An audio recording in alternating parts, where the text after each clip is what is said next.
Thank you very much, everybody.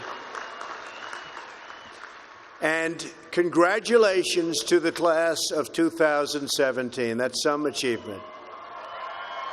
This is your day, and you've earned every minute of it. And I'm thrilled to be back at Liberty University. I've been here, this is now my third time, and we love setting records, right? We always set records. We have to set records. We have no choice. It's been a little over a year since I've spoken on your beautiful campus, and so much has changed. Right here, the class of 2017, dressed in cap and gown, graduating to a totally brilliant future. And here I am, standing before you as President of the United States. So I'm guessing there are some people here today who thought that either one of those things, either one, would really require major help from God. Do we agree? And we got it. But here we are celebrating together on this very joyous occasion. And there is no place in the world I'd rather be to give my first commencement address as president than here with my wonderful friends at Liberty University. And I accepted this invitation a long time ago. I said to Jerry that I'd be there. And when I say something, I mean it.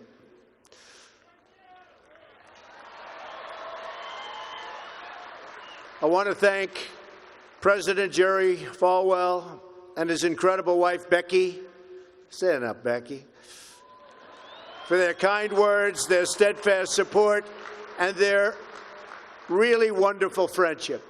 Let me also extend our appreciation to the entire Falwell family. Trey, Sarah, Wesley, Laura, and Caroline, thank you for everything you do to make this university so exceptional. One of the truly great schools. Most importantly, to our new graduates, each of you should take immense pride in what you have achieved. There's another group of amazing people we want to celebrate today, and they are the ones who have made this journey possible for you. And you know who that is? Nobody. You forgot already. You're going to go out. You're going to do whatever you're going to do. Some are going to make a lot of money. Some are going to be even happier doing other things. They're your parents and your grandparents. Don't forget them. You haven't forgotten yet, have you? Never, ever forget them. They're great. And especially this weekend, let's make sure we give a really extra special thanks to the moms. Don't forget our moms, because graduates, today is your day. Today is your day. But in all of this excitement, don't forget that tomorrow is Mother's Day, right? I had a great mother. She's looking down now, but I had a great mother. I always loved Mother's Day. We're also deeply honored to be joined by some of the nearly 6,000 service members, military veterans, and military spouses who are receiving their diplomas today. Would you please stand? Please stand. Wow.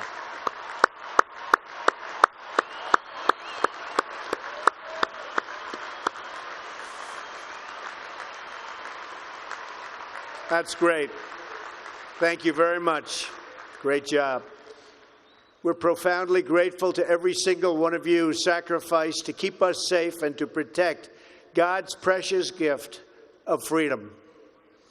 It is truly a testament to this university and to the values that you embrace that your graduating class includes so many patriots who have served our country in uniform. Thank you very much. To the class of 2017, today you end one chapter, but you are about to begin the greatest adventure of your life. Just think for a moment of how blessed you are to be here today at this great, great university, living in this amazing country, surrounded by people who you love and care about so much. Then ask yourself, with all of those blessings and all of the blessings that you've been given, what will you give back to this country and indeed to the world? What imprint will you leave in the sands of history? What will future Americans say we did in our brief time right here on earth? Did we take risks? Did we dare to defy expectations? Did we challenge accepted wisdom and take on established systems? I think I did, but we all did, and we're all doing it. Or did we just go along with convention, swim downstream so easily with the current, and just give in because it was the easy way, it was the traditional way, or it was the accepted way? Remember this: nothing worth doing ever, ever, ever came easy. Following your convictions means you must be willing to face criticism from those who lack the same courage to do what is right, and they know what is right, but they don't have the courage or the guts or the stamina to take it and to do it. It's called the road less traveled. I know that each of you will be a warrior for the truth, will be a warrior for our country and for your family. I know that each of you will do what is right, not what is the easy way, and that you will be true to yourself and your country and your beliefs. In my short time in Washington, I've seen firsthand how the system is broken. A small group of failed voices who think they know everything and understand everyone want to tell everybody else how to live and what to do and how to think. But you aren't going to let other people tell you what you believe, especially when you know that you're right.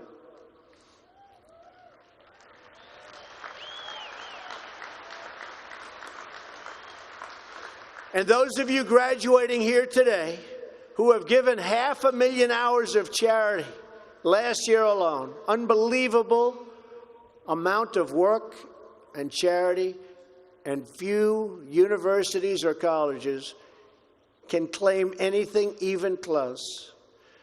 We don't need a lecture from Washington on how to lead our lives. I'm standing here looking at the next generation of American leaders. There may very well be a president or two in our midst.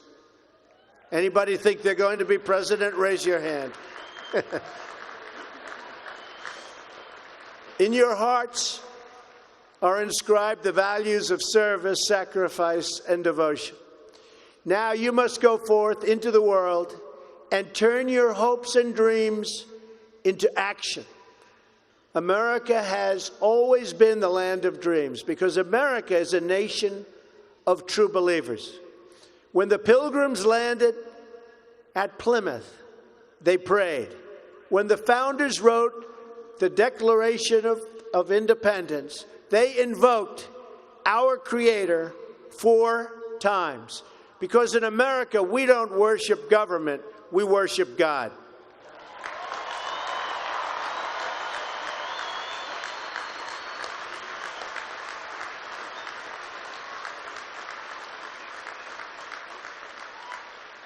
That is why our elected officials put their hands on the Bible and say, "So help me God," as they take the oath of office.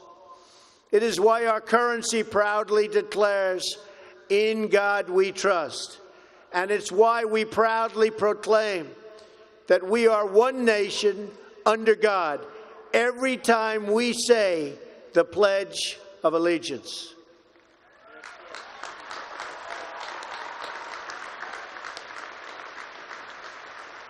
The story of America is the story of an adventure that began with deep faith big dreams and humble beginnings. That is also the story of Liberty University. When I think about the visionary founder of this great institution, Reverend Jerry Falwell Sr., I can only imagine how excited he would be if he could see all of this and all of you today, and how proud he would be of his son and of his family. In just 2 days, we will mark the 10th anniversary of Reverend Falwell's passing. And I used to love watching him on television, hearing him preach. He was a very special man. He would be so proud, not just at what you've achieved, but of the young men and women of character that you've all become. And Jerry, I know your dad is looking down on you right now, and he is proud. He is very proud. So congratulations on a great job, Jerry. Reverend Falwell's life is a testament to the power of faith to change the world. The inspiring legacy that we see all around us in this great stadium. This is a beautiful stadium, and it is packed. I'm so happy about that. I said, how are you going to fill up a place like that? It is packed, Jerry. In this beautiful campus and in your smiling faces, but it all began with a vision. That vision was of a world-class university for evangelical Christians. And I want to thank you because, boy, did you come out and vote, those of you that are old enough. In other words, your parents. Boy, oh boy, you voted. You voted. No doubt many people told him his vision wasn't possible. And I am sure they continued to say that so long after he started, at the beginning with just 154 students. But the fact is, no one has ever achieved anything significant without a chorus of critics standing on the sidelines explaining why it can't be done. Nothing is easier or more pathetic than being a critic, because they're people that can't get the job done. But the future belongs to the dreamers, not to the critics. The future belongs to the people who follow their heart no matter what the critics say, because they truly believe in their vision. At Liberty, your leaders knew from the very beginning that a strong athletic program would help this campus grow so that this school might transform more lives. That is why a crucial part of Reverend Falwell's vision for making Liberty a world-class institution was having a world-class football team, much like the great teams of Notre Dame. Great school, great place. In fact, Vice President Mike Pence is there today, doing a fabulous job, as he always does.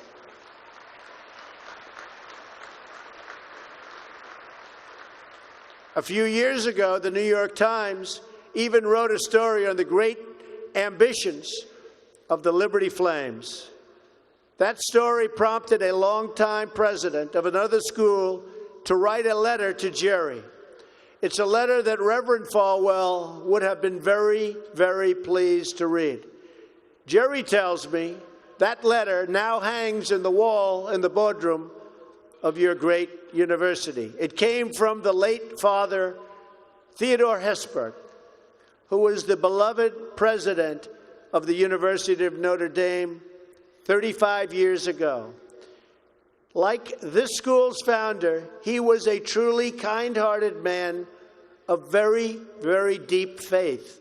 In the letter, Father Hesburgh recalled that Notre Dame's own meteoric rise from a small Midwestern school to a national football powerhouse. And then he wrote something so amazing and generous. He wrote, "I think you are on that same trajectory now, and I want to wish you all the best and encourage you from the starting and from being able to start very small and arriving in the big time.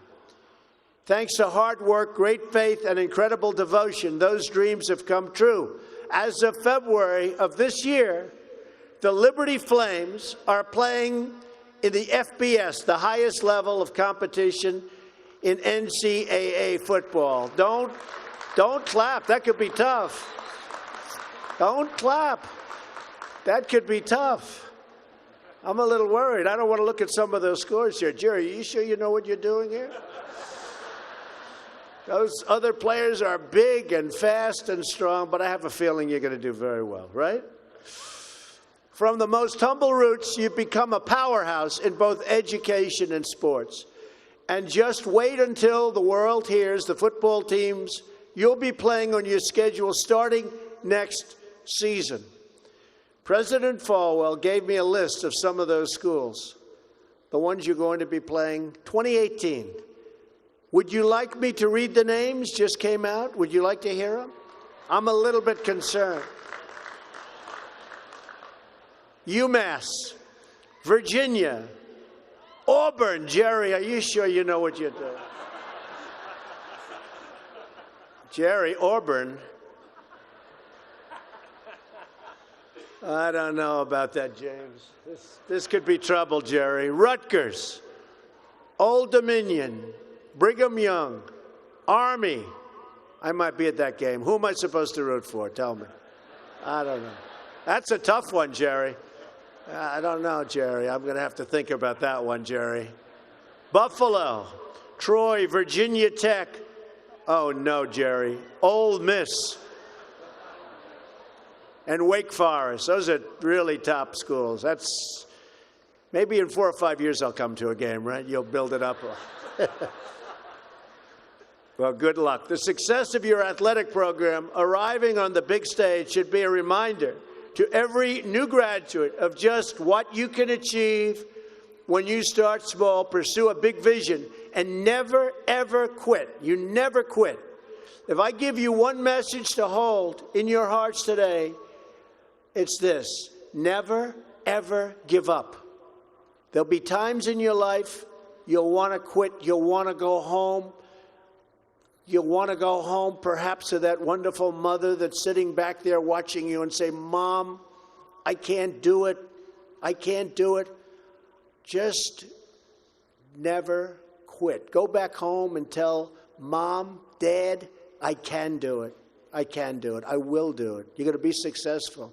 I've seen so many brilliant people. They gave up in life. They were totally brilliant. They were top of their class. They were the best students. They were the best of everything. They gave up.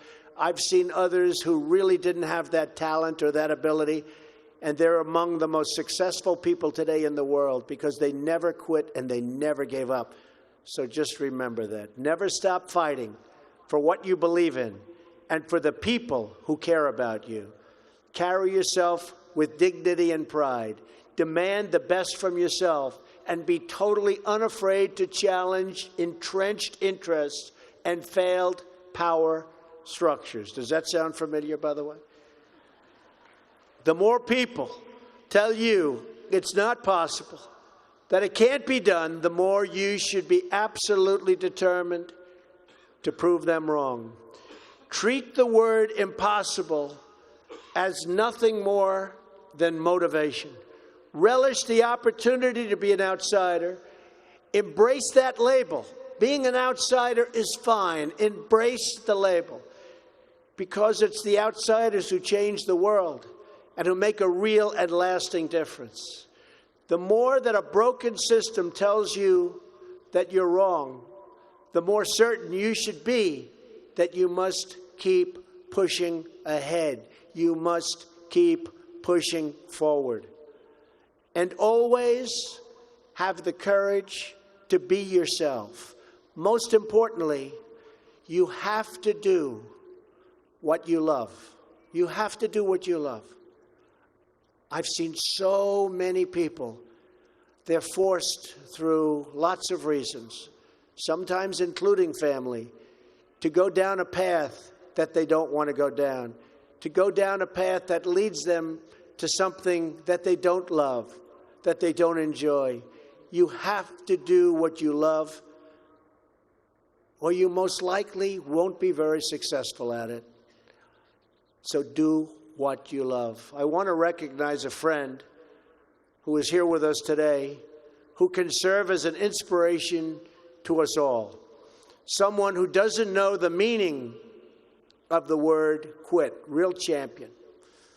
A true champion. Both on the field, off the field. He's a Hall of Fame quarterback for the Buffalo Bills. Really a good friend of mine, an amazing guy. Jim Kelly. Where's Jim? He's here someplace. Where's Jim? Stand up, Jim. What a great man. Jim Kelly. He was tough.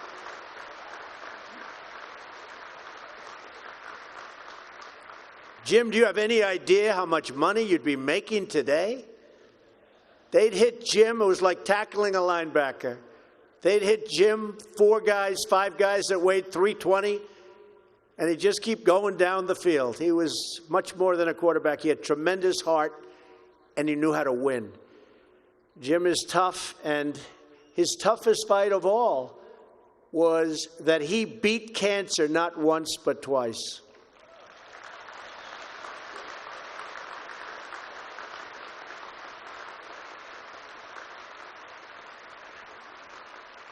And I saw him and his incredible wife as they were in a very low moment. Jill, very, very low moment. And it was amazing the way they fought. It didn't look good. I would have said, maybe it's not going to happen. But there was always that hope because of Jim and Jim's heart. But I want to just say it's great to have you here today, Jim. And these people are big, big fans. And if you could get a young version of Jim Kelly, you'll be beating a lot of teams, Jerry. So, interestingly, though, I said, I wonder what Jim's doing here. His daughter, Erin, crosses the goal line to you and today with you. So, Erin, stand up. Where are you, Erin? Where is Erin? Congratulations, Erin. Congratulations. Graduating from Liberty. Great choice. Thank you. Liberty University is a place where they really have true champions. And you have a simple creed that you live by, to be really champions for Christ. Whether you're called to be a missionary overseas, to shepherd a church, or to be a leader in your community, you are living witness of the gospel message of faith, hope, and love. And I must tell you, I am so proud as your president to have helped you along over the past short period of time. I said I was going to do it, and Jerry, I did it. And a lot of people are very happy with what's taken place, especially last week. We did some very important signings. Right, James? Very important signings. America is better when people put their faith into action. As long as I am your president, no one is ever going to stop you from practicing your faith or from preaching what's in your heart.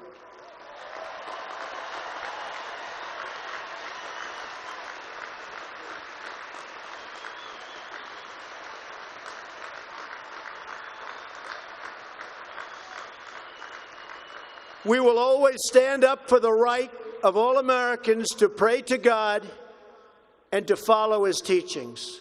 America is beginning a new chapter.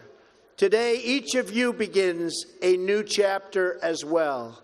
When your story goes from here, it will be defined by your vision, your perseverance, and your grit. That's a word Jim Kelly knows very well, your grit.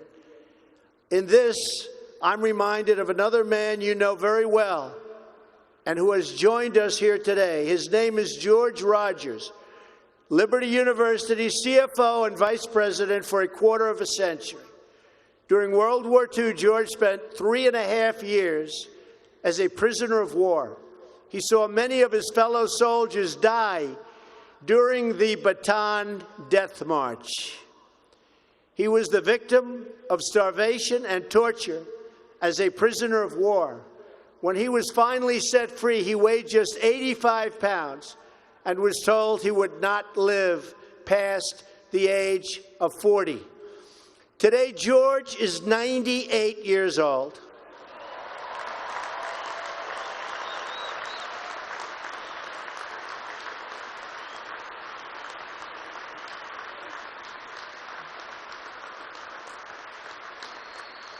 Great.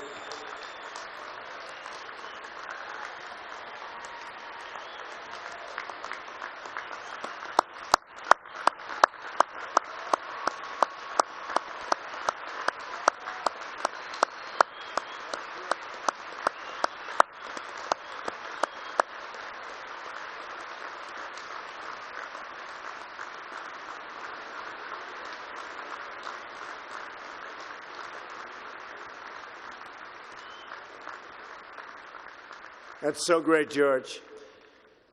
If anyone ever had reason to quit, to give in to the bitterness and anger that we all face at some point, to lose hope in God's vision for his life, it was indeed George Rogers. But that's not what he did. He stood up for his country. He stood up for his community.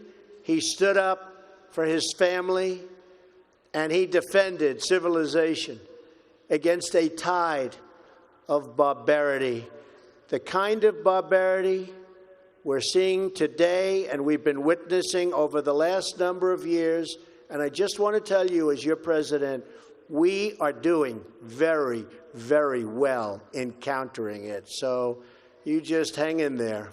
Things are going along very, very well. You'll be hearing a lot about it next week from our generals. Things are going along very, very well. Through it all, he kept his faith in God, even in the darkest depths of despair. Like so many others of his generation, George came home to a nation full of optimism and pride and began to live out the American dream. He started a family. He discovered God's plan for him and pursued that vision with all his might, pouring his passion into a tiny college in a place called Lynchburg, Virginia. Did you ever hear of that? Lynchburg? We love it. Do you like it? We like it, right? I flew over it a little while ago. It's amazing, actually. What started as a dream with a few good friends, he helped shepherd into the largest Christian university in the world. Just look at this amazing, soaring, growing campus, and I've been watching it grow because I've been a friend of Liberty for a long time now, Jerry. It's been a long time. Thanks in great part to George's financial stewardship. Hundreds of thousands of young hearts and souls have been enriched at Liberty and inspired by the Spirit of God. George, we thank you and we salute you, and you just stay healthy for a long time, George. Thank you.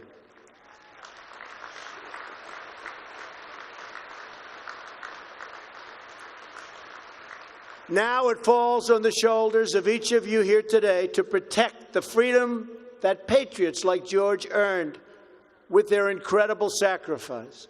Fortunately, you have been equipped with the tools from your time right here on this campus to make the right decisions and to serve God, family, and country.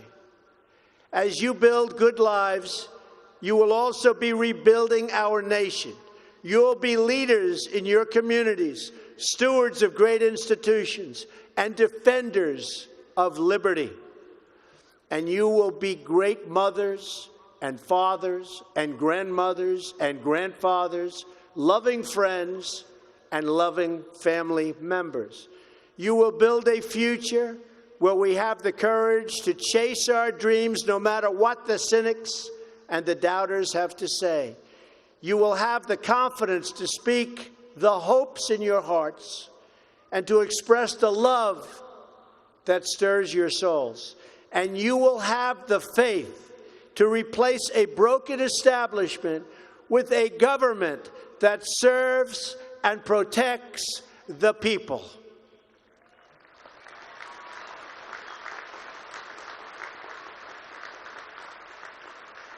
We must always remember that we share one home and one glorious destiny. Whether we are brown, black, or white, we all bleed the same red blood of patriots. We all salute the same great American flag, and we are all made by the same Almighty God. As long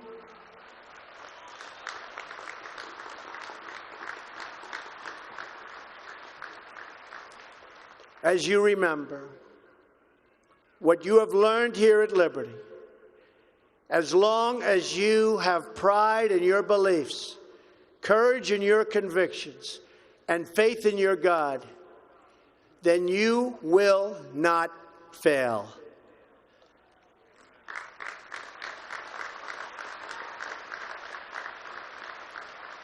And as long as America remains true to its values, loyal to its citizens, and devoted to its Creator, then our best days are yet to come. I can promise you that.